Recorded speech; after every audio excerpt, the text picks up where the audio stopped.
Yes. So self inductance के बाद हमारा जो बाकी है वो टॉपिक है म्यूचुअल इंडक्टेंस। ओके, तो म्यूचुअल इंडक्टेंस क्या है?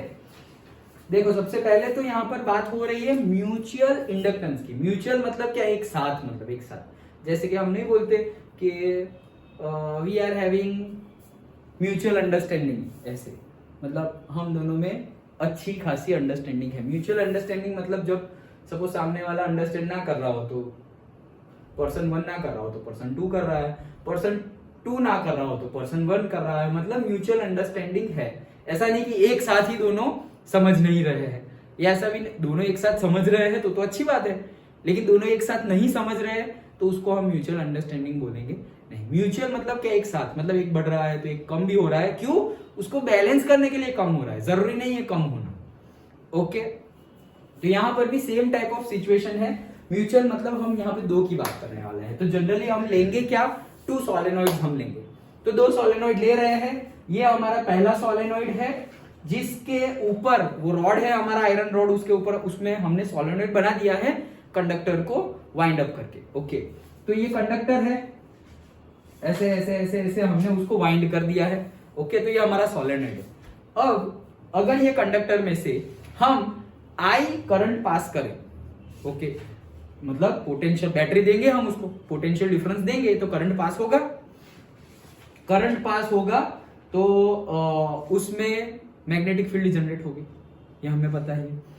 मैग्नेटिक इफेक्ट की वजह से करंट भी प्रोड्यूस होता है और करंट की वजह से मैग्नेटिक फील्ड भी प्रोड्यूस होती है, ये हमें पता है। तो हमने करंट दिया हुआ है, करंट दिया है तो मैग्नेटिक फील्ड जनरेट होगी। तो पहले तो कौन सी डायरेक्शन में होगी? तो पहले करंट कौन सी डायरेक्शन में है? तो करंट की डायरेक्शन अगर ये फिगर में हम देखें तो देखो, यहां से हमने ऊपर दिखाई गई है तो ऊपर ऐसे पीछे से जा रही है, ऐसे मतलब कि ऐसा है सपोज। सो करंट कैसे जा रहा है? यहां से पीछे से जा रहा है। देखो ऐसे नहीं है, नहीं तो तुम्हें दिखाई देता, ये लाइन नहीं दिखाई दे रही है यहां पर, मतलब वो पीछे है। ऐसे होता तो दिखाई देता, ऐसे है। और ऐसे में ऊपर जा रहा है, तो ऊपर जा रहा है और फिर हम उसको ऐसे मोड़ेंगे। ओके, तो ऐसे करके मोड़ दिया। ओके, तो ऐसे हमने ऐसे मोड़ा तो जो थंब है वो हमें मैग्नेटिक फील्ड की डायरेक्शन दिखाएगा। तो करंट की डायरेक्शन ऐसे है, ऐसे ऐसे, मतलब क्या? सीइंग फ्रॉम दी से right it is anti clockwise, seeing from the right it is anti clockwise. Anti clockwise है तो मैग्नेटिक फील्ड कैसे होगी? राइट साइड, थंब की साइड में, मतलब राइट हैंड साइड में। डन, ये हमें पता है। तो ये मैग्नेटिक फील्ड की डायरेक्शन भी हमने दिखा दी ऐसे, एरो राइट साइड है। डन। करंट की देखो, हम करंट की डायरेक्शन हमारी मर्जी ना कोई भी ले सकते हैं। हमने यहाँ पर seeing from the right anti clockwise लिया है, हम क्लॉकवाइज लेंगे तो ये मैग्नेटिक फील्ड की डायरेक्शन उल्टी हो जाएगी। और फिर हमने यहाँ पर कुछ रखा, उसमें कुछ देखने को नहीं मिलेगा क्योंकि मैग्नेटिक फील्ड तो वैसे जा रही है। Okay, so it depends on us, हमारे ऊपर डिपेंड है। तो हमने करंट की डायरेक्शन ले ली, मैग्नेटिक फील्ड की डायरेक्शन ऐसी आ रही है, ऐसी आ रही है, तो हमने यहाँ पर चेक किया तो मैग्नेटिक फील्ड की डायरेक्शन ऐसी है। करंट ये पहला है इसलिए उसको I1 बोला। नंबर ऑफ टर्न्स डिफरेंट भी हो सकती है दोनों में, मान लिया इसमें N1 है number of turns and magnetic field है B1, और मैग्नेटिक फील्ड B1 है तो मैग्नेटिक फ्लक्स भी होगा ∅1। Number of field lines he magnetic flux है तो वो होगा ∅1। वो ∅1 अब ये जो दूसरा सोलेनॉइड है उसमें से पास हो रहा है, अंडरस्टूड? वो मैग्नेटिक फ्लक्स ये दूसरे में से पास हो रहा है, तो दूसरे में से पास हो रहा है तो कैसे पास होगा? ऐसे ही जा रहा है, ऐसे सीधा जाएगा, फिर ऐसे जाएगा, फिर ऐसे जाएगा, इसमें से पास हो रहा है। इसमें नंबर ऑफ टर्न्स जो कंडक्टर की है वो है N2।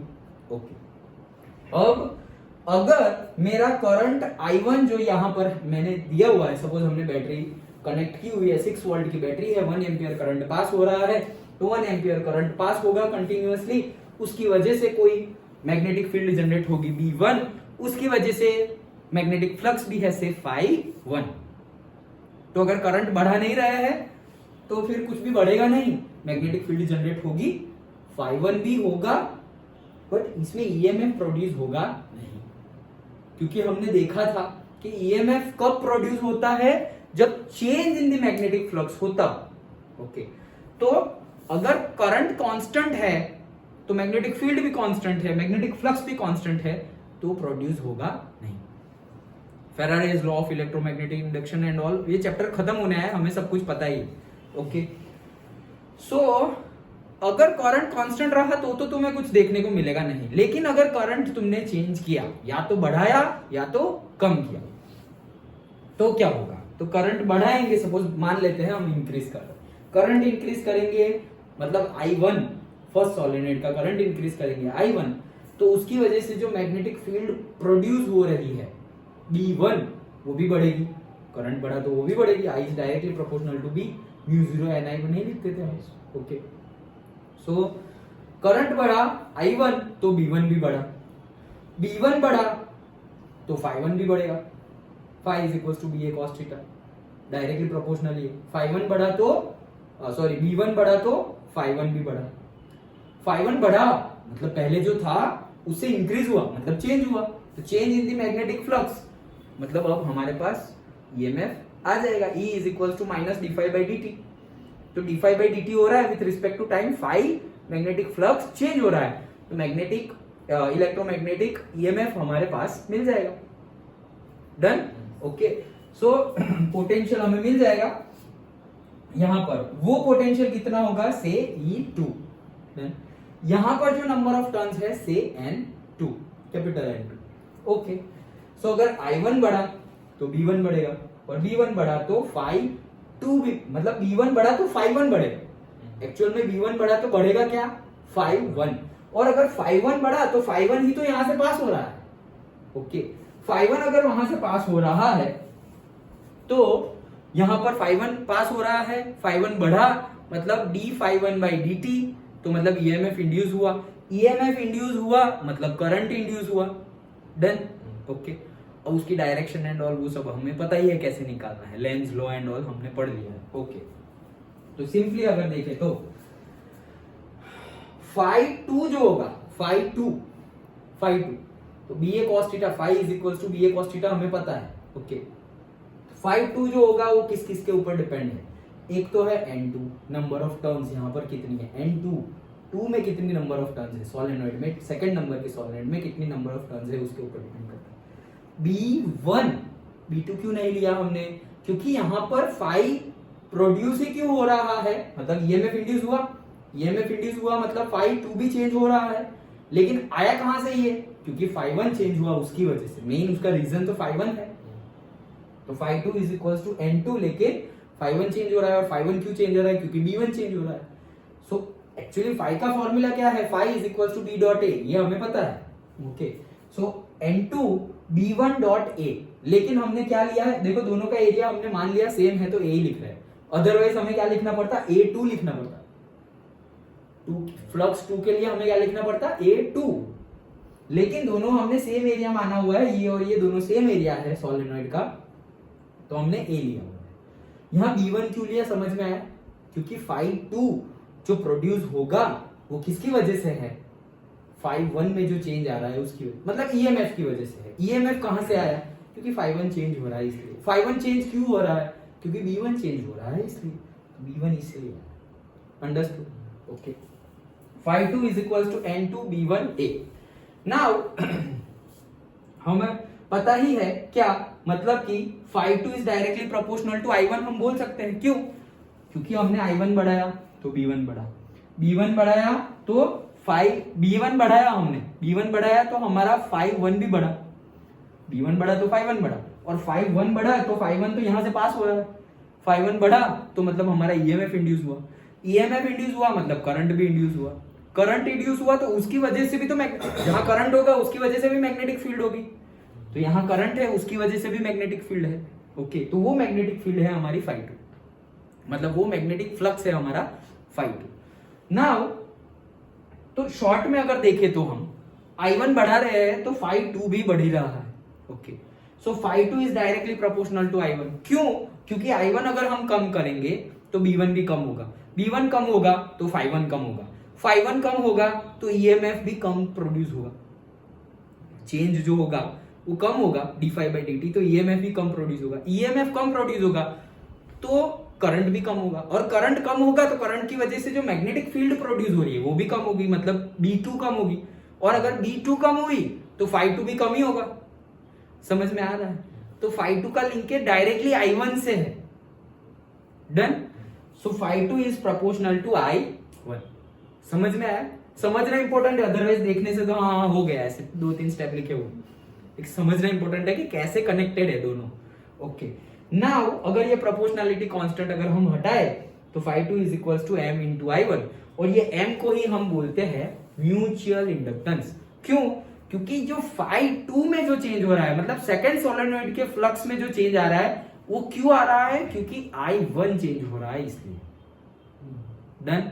ओके, तो phi2 is equals to m into I1 where m is the mutual inductance। अगर हम म्यूचुअल इंडक्टेंस देखें तो वो क्या हो जाएगा? phi2 by I1। उल्टा भी ले सकते हैं हम। क्या? हमने यहां करंट पास किया, उसकी वजह से यहां मैग्नेटिक फील्ड प्रोड्यूस हुई, उसकी वजह से इसका मैग्नेटिक फ्लक्स है, और वो मैग्नेटिक फ्लक्स इसमें से पास हो रहा है, इसमें से पास हो रहा है, इसलिए इसमें ईएमएफ इंड्यूस हो रहा है, इसमें ईएमएफ इंड्यूस हुआ है, इसलिए इसमें करंट इंड्यूस हो रहा है। डन। उल्टा भी हो सकता है, यहां पर हमने करंट यहां दिया था सोलेनोइड 1 में, लेकिन हम यहां पर भी करंट देख सकते, बैटरी हमने यहां कनेक्ट कर दी, यहां पे करंट दिया, यहां पे करंट दिया, तो यहां मैग्नेटिक फील्ड जनरेट हुई, यहां मैग्नेटिक फील्ड जनरेट हुई, तो इसका मैग्नेटिक फ्लक्स होगा, इसका मैग्नेटिक फ्लक्स इसमें से भी पास होगा, 1 में से भी पास होगा, तो वहां पे ईएमएफ इंड्यूस होगा, ईएमएफ इंड्यूस होगा तो करंट इंड्यूस होगा। डन। समझ में आ गया? तो उसके लिए लिखना हो, अगर ऐसा उल्टा केस है, यहां पे करंट हम बढ़ा रहे हैं, वोल्टेज बैटरी हम यहां कनेक्ट कर रहे हैं तो करंट यहां जा रहा है, अगर वैसे ही बैटरी यहां कनेक्ट करे और करंट यहां पास करवाए तो ये उल्टा हो जाएगा कि phi1 जो इसमें आ रहा है वो किसकी वजह से आ रहा है? ये हमारा जो करंट हमने I2 बढ़ाया है उसकी वजह से, तो phi1 is proportional to I2 आएगा, मतलब m is equal to phi1 upon I2 आएगा। दोनों हो सकता है। डन। तो हमारा म्यूचुअल इंडक्टेंस का फॉर्मूला है m is equal to phi2 upon I1 और phi1 अपॉन I2। I1 हम चेंज करने वाले हैं, उसकी वजह से फ्लक्स दूसरे में चेंज होने वाला है, दैट इज phi2। यहाँ पे I2 हम चेंज करने वाले, करंट हमारे हाथ में है चेंज करना, जितनी बड़ी बैटरी और जितना करंट हमें देना चाहिए हम देंगे, उसकी वजह से मैग्नेटिक फ्लक्स चेंज होगा। डन। तो ये दोनों म्यूचुअल इंडक्टेंस के फॉर्मूला है। अभी अगर ईएमएफ की बात करें तो ईएमएफ यहां पर जनरेट होगा, इंड्यूस होगा, कितना इंड्यूस होगा? वो जो फॉर्मूला है वही, E is equal to minus d phi2 by d t, d phi by d t, लेकिन यहाँ पर कौन सा फ्लक्स चेंज हो रहा है? phi2 चेंज हो रहा है, phi1 भी चेंज हो रहा है और phi2 भी चेंज हो रहा है, so minus d phi2 by d T.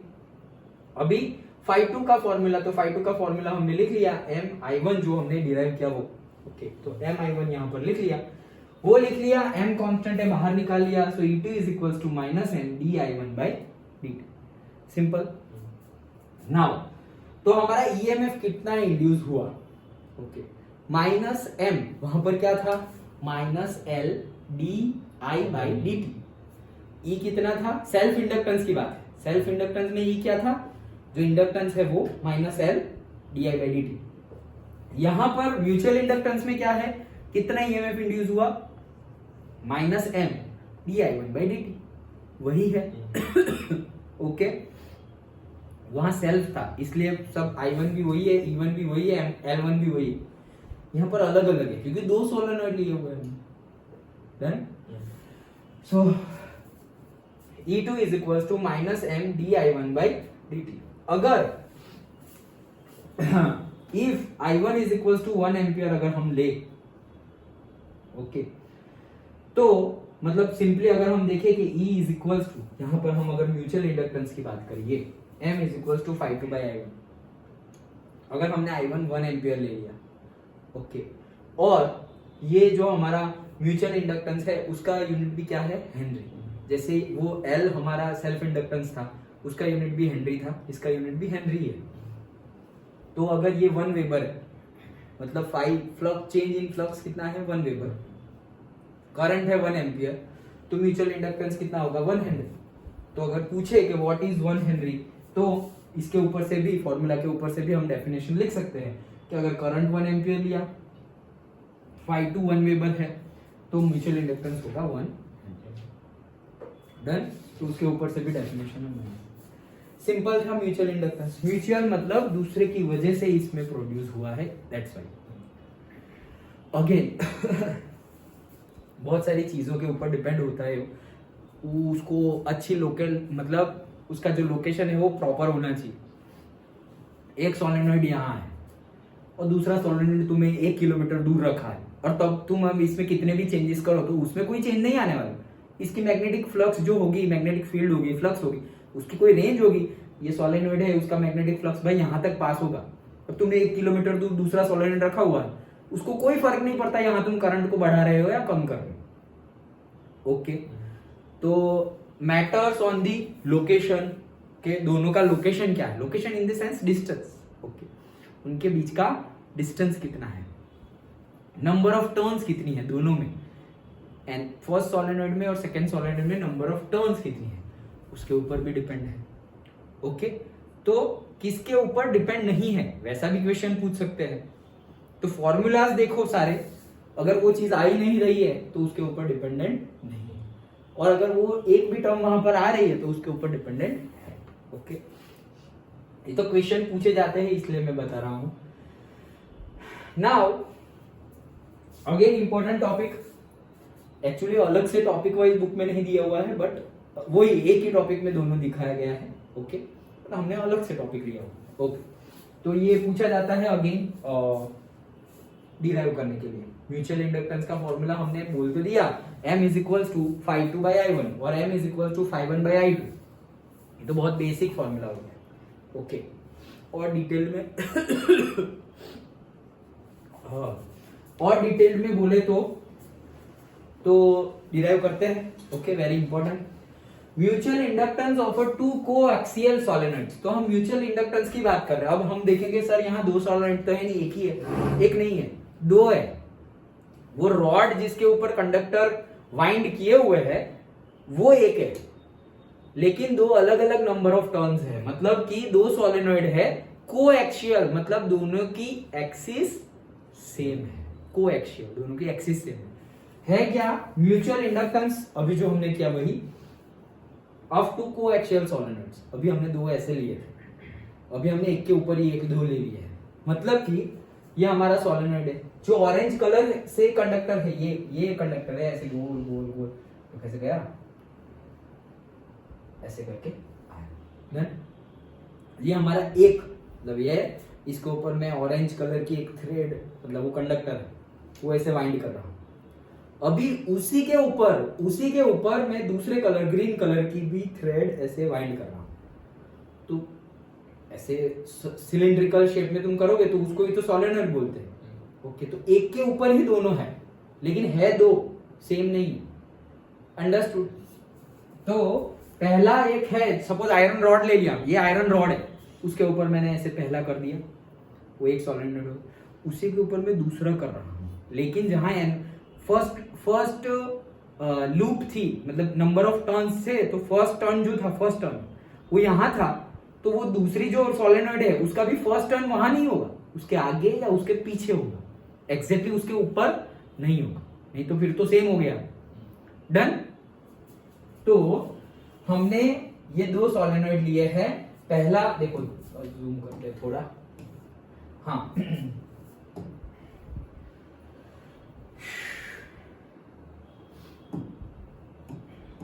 देख, ये पहला हमने करंट कहां से लिया है, देखो ये पीछे से जा रहा है, हाँ अगेन ये पीछे से जा रहा है, देखो ये है तो यहां दिखाई नहीं दे रहा है, मतलब ये पीछे से जा रहा है, तो ये पीछे से गया, यहां से आया, फिर ऐसे, फिर यहाँ पीछे गया वापस, फिर यहां से आया, ऐसे ऐसे करके जा रहा है,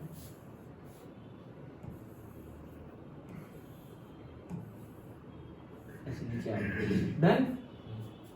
तो यहां से ऐसे पीछे से जा रहा है, तो मैं अगेन वही रूल हमारा, ऐसे करके ऐसे मोड़ दिया, पीछे से जा रहा है ना, तो पीछे से ही तो गया, आगे से जाता तो ऐसे हो जाता, तो पीछे से गया, राइट हैंड रूल हमारा, तो ऐसे गया, मोड़ दिया, तो मैग्नेटिक फील्ड की डायरेक्शन क्या होगी, इस साइड, मतलब towards right, seeing from the right, तो ये हमारी मैग्नेटिक फील्ड की डायरेक्शन है, बी की डायरेक्शन। डन? उसी के ऊपर हमने दूसरा टर्न लगाया है, दूसरा सोलेनोइड। सो दूसरा सोलेनोइड कहाँ है हमारा, ये रहा, देखो ऐसे, ये भी पीछे से आ रहा है। उसमें करंट की डायरेक्शन हम नहीं दिखाएंगे, क्यों भाई, करंट तो एक को ही देंगे ना, अभी तो हमने थियरी देखी, दोनों को थोड़ी करंट देना है। दूसरे में तो करंट इंड्यूस हो रहा है, हम देंगे तो हम तो बैटरी से करंट जो हमें मिलेगा वो तो एक ही को कनेक्ट करेंगे, उसकी मैग्नेटिक इफेक्ट की वजह से दूसरे में करंट हो रहा है, तो उसमें तो करंट की डायरेक्शन की बात ही नहीं है, वहां तो सिर्फ तुम्हें नंबर ऑफ टर्न्स दिखानी है।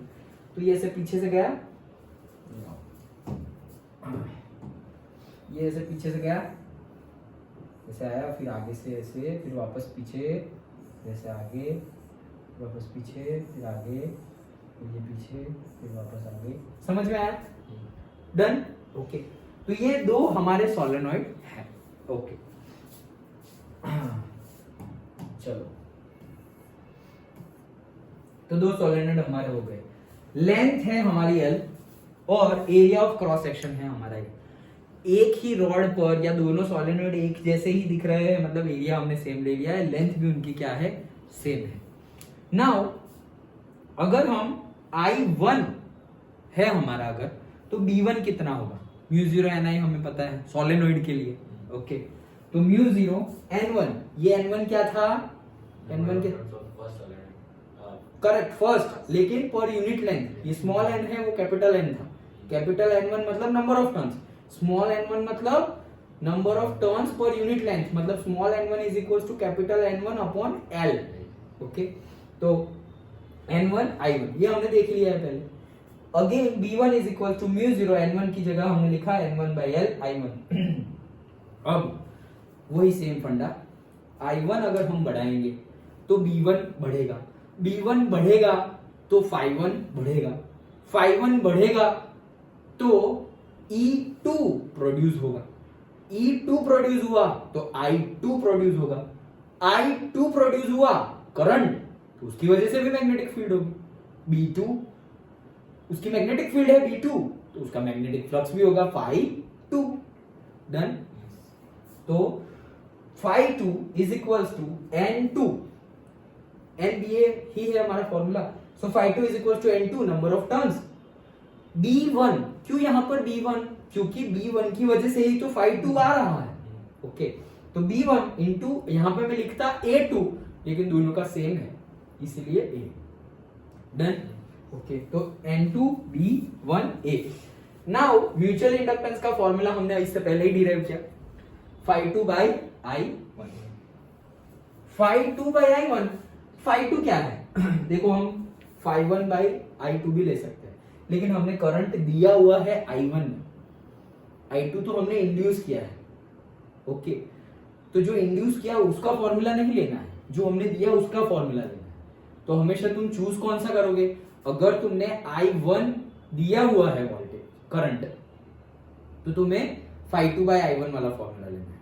अगर तुम I2 दे रहे हो, न्यूमेरिकल में ऐसा गिवन है कि I2 इतना है, तो उसमें म्यूचुअल इंडक्टेंस का फॉर्मूला कौन सा लोगे, φ1 by I2 वाला। डन।